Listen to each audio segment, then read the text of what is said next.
Hi, I'm Elle Schneider reporting for Tech Zulu. I'm the creative director of Digital Bolex, and I'm here with Addison McCaleb, the CEO and founder of Mediahound. How you doing? Doing great. How are you? Good. Thanks for having us. You enjoying this sort of coziness away from the storm and raininess of It's Austin nice. this It's a little morning? dreary out, so this is a good escape. But Great. it's a little different than the LA weather we're used to. Yes, we are spoiled. So, Mediahound, why? What problem were you looking to solve? Yeah, so Mediahound's a entertainment platform that we pull together all content across all sources and devices. So we bring in music, books, games, film, and television across Netflix, iTunes, Hulu, Vudu, RDO, Spotify.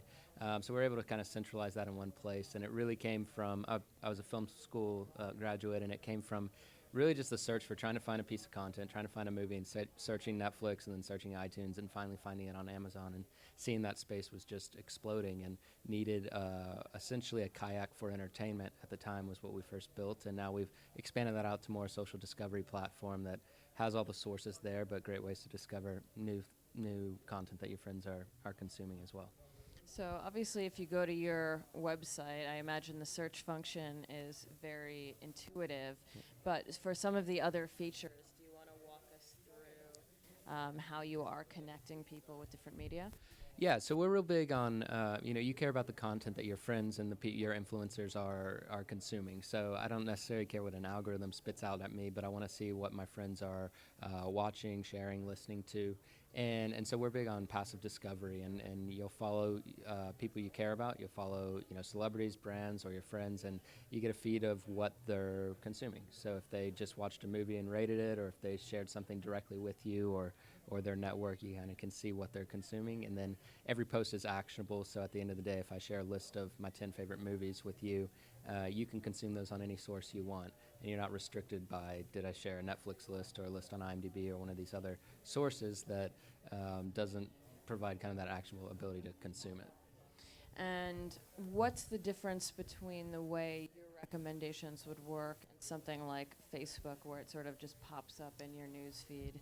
Yeah, so Facebook's ephemeral in that sense that it's there and then it's gone, and there's an amount of liking content and it lives there on kind of your categories. But when we recommend content, we're looking at kind of we sit in between the creators, distributors, and the users, and we're in kind of a unique position there where we know what you consume on all these different platforms. Netflix really only knows what you consume on their platform and can only recommend what they have available in their catalog. And we're able to look at all entertainment, and you could give us some movies and some books you like, and we might recommend some songs based off, looking at what other users have liked, rated, or shared. And so the users come on and create accounts, Mm-hmm. and you have distributors on the other hand that are providing you with content to give to your users. How does that relationship work?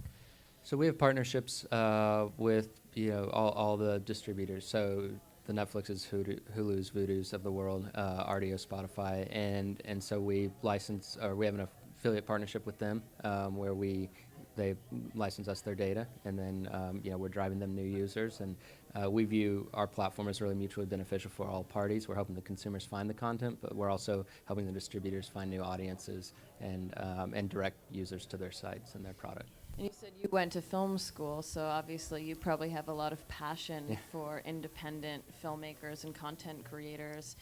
When you have content being served from YouTube or an open platform versus something like Netflix or iTunes, where people are having to, have distribution deals in place to end up on that platform in the first place. How do you feel that, how does the breakdown work for your users? Do they tend to go more towards one type of content over another, or does it tend to be an even mix of different types of content? Yeah, right now we're really focused on we call premium content, and that's your traditional, films that are on Netflix and available on iTunes and those others. But we've had some great partnerships with Vire Films, which was an indie film distribution company, and a couple others where we are able to provide a platform for any filmmakers that don't have wide distribution, and they can reach their audience. And for a lot of filmmakers, they might be in all the iTunes and the Netflix and these stores, but getting that distribution just isn't enough. You need to let people know it's there, and we allow people to focus on what content, great content, and just discovering that. So if your friends are all watching this film, or if someone's trying to promote an indie film, we're able to get that out to the whole world and show all the ways you can consume it, whereas it might get lost within an iTunes catalog or a Netflix catalog. Sure.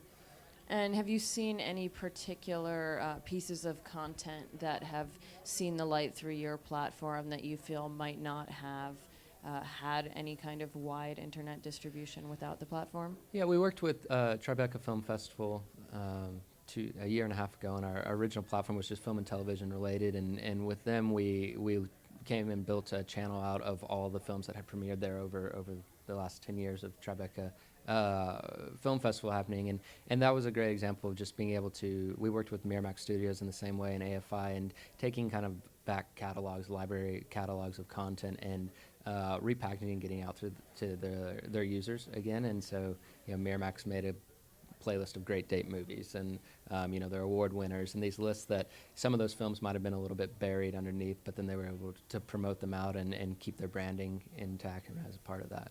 Yeah, that sounds like an amazing resource for film festivals, because film festivals obviously keep a copy of all the films that they screen, but if a film from a film festival doesn't get major distribution, it can be fantastic, and then you never hear from it again. Yeah, and it could be a year and a half before it gets distribution, or never, or it might kind of do some self-distribution. And so what we're able to do is you can set an alert, and if you see a great movie, or if you hear about a movie coming out, you can set an alert, and we'll let you know when it comes out on iTunes or when it comes out on Netflix. So if it's a year and a half down the road, you get that email, it pops in your inbox, and you know that this movie's now out on Netflix, and I can stream it, or it's on iTunes. Yeah, that's really exciting, because I know for me, I tend to watch a lot of obscure titles, and I'm still a DVD subscriber to Netflix, because there are so many things that aren't online that I'm interested in, and they kind of have a queue system where if enough people add it to their queue for DVD, they'll try to get the rights to it for streaming. But having that immediately available is fantastic.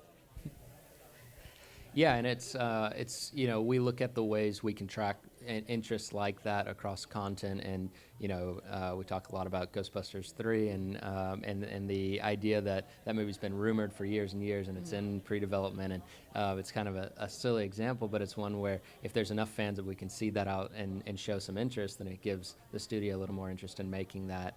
And then for us, we look at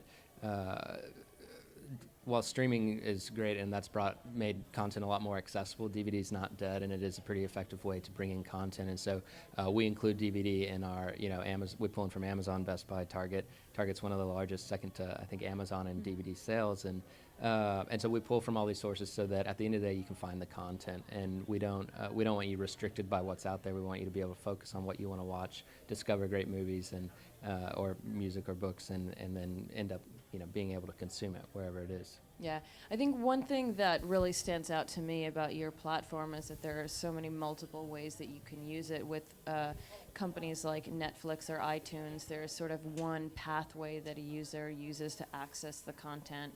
You might be able to favorite something or star it or add it to a list, but that's essentially the extent to which you're actually interacting with the content itself. Were there any ways that you were surprised by how your users are accessing or using the content that when you were creating it, you just wouldn't have thought that would be the case? We originally built the site really just as Kayak for movies and TV, and the first feedback we got was to build playlists and collections of content, and that the internet is really just a collection of lists, and people love building, whether it's your top 10 favorite movies or best action movies from 1998, whatever those lists are. Users quickly asked for that feature, and we built that out, and it's a large part of our version 2 platform that's launching in about a month and a half. It's just the act of being able to collect content across all entertainment. The alerts was another feature of just being able to tag something real quickly and know that when you follow that, you're gonna learn when it comes out. So you can follow a movie from when the casting's announced all the way through to where it arrives on Netflix, and so those were two features that were really requested, and we've seen a good return on. Well, that allows the users to be part of the experience of creating a film, and it sort of ties them to the content more than just being the end user of a product that's been created over a really long period of time. Well, that's great. And so you said you're coming out with a new version of the platform. Yeah, so we're launching this summer. Mediahound 2.0 brings in music, books, and games, and a social aspect to the platform that wasn't present on the original site. We're pretty excited about that. Been working hard for about the last 6 months, getting ready to launch that, and we have some exciting partners on board as well on the studio side and on the distribution side. So that'll be out. You can go to Mediahound.com right now and sign up to be a beta tester, and we're going to start testing in the next month with users and get their feedback. But we've been slowly rolling things out, and I'm pretty excited. It's fantastic. Well, thank you so much for coming down and talking to us. And your URL is Mediahound.com. Yep. And this is Addison McCaleb. And I'm Elle Schneider from Digital Bolex, reporting for TechZulu. Thanks for having us. joining us. And we'll be back soon with our next interview.